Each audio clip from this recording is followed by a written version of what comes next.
Everyone. కొత్త సంవత్సరంలో police కొలువులు 14,000 కానిస్టేబుల్ పోస్టుల భర్తీకి రంగం సిద్ధం. త్వరలో నోటిఫికేషన్ విడుదల.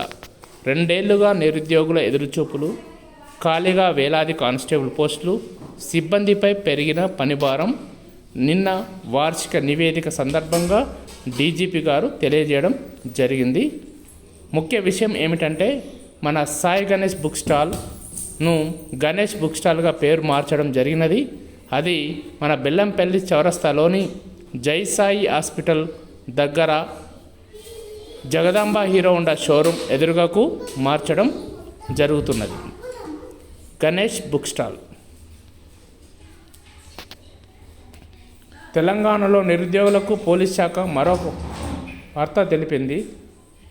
త్వరలో 14,000 కానిస్టేబుల్ పోస్టుల భర్తీకి సంబంధించి నోటిఫికేషన్ జారీ చేయనున్నామని డీజీపీ శివధర్ రెడ్డి గారు స్పష్టం చేశారు. దాదాపు 2 ఏళ్ల నుంచి లక్షలాది మంది నిరుద్యోగులు ఈ నోటిఫికేషన్ కోసం ఎదురుచూస్తున్నారు. సుమారు 14,000 స్టైఫెండరీ క్యాడెట్ కానిస్టేబుల్తో పాటు ఇతర యూనిఫామ్ సర్వీసులు కానిస్టేబుళ్లకు భర్తీకి సంబంధించిన ప్రతిపాదనలు ప్రభుత్వం ముందు ఉన్నాయని ఆయన తెలిపారు. నూతన సంవత్సరం దీనికి సంబంధించిన ప్రకటన జారీ కావచ్చని మంగళవారం డీజీపీ కార్యాలయంలో జరిగిన విలేకరుల సమావేశంలో శివధర్ రెడ్డి పేర్కొన్నారు. తెలంగాణ రాష్ట్రం ఏర్పడినప్పటి నుంచి ఇప్పటి వరకు 3 సార్లు మాత్రమే పోలీసు రిక్రూట్మెంట్లు జరిగాయి.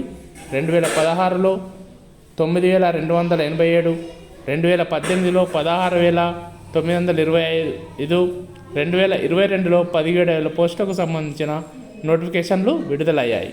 2023 నుండి ఈ రిక్రూట్మెంట్ ప్రక్రియలో జాప్యం అమలవుతున్న నేపథ్యంలో నిరుద్యోగుల నుంచి ప్రభుత్వంపై తీవ్రమైన ఒత్తిడి వచ్చింది.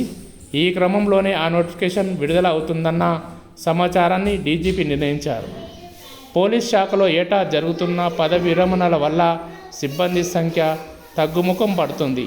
మరోవైపు నిర్ణీత వ్యవధిలో కానిస్టేబుల్ల భర్తీ జరగకపోవడంతో వేలాది పోస్టులు ఖాళీగా ఉన్నాయి.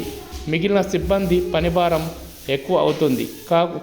భర్తీ చేస్తేనే సిబ్బంది ముఖ్య అవుతుందని, ఆలస్యం అయ్యే కొద్దీ మిగిలిన పోలీసులపై పని ఒత్తిడి ఎక్కువ అవుతుందని పోలీస్ సంఘాల నాయకులు అభిప్రాయపడ్డారు.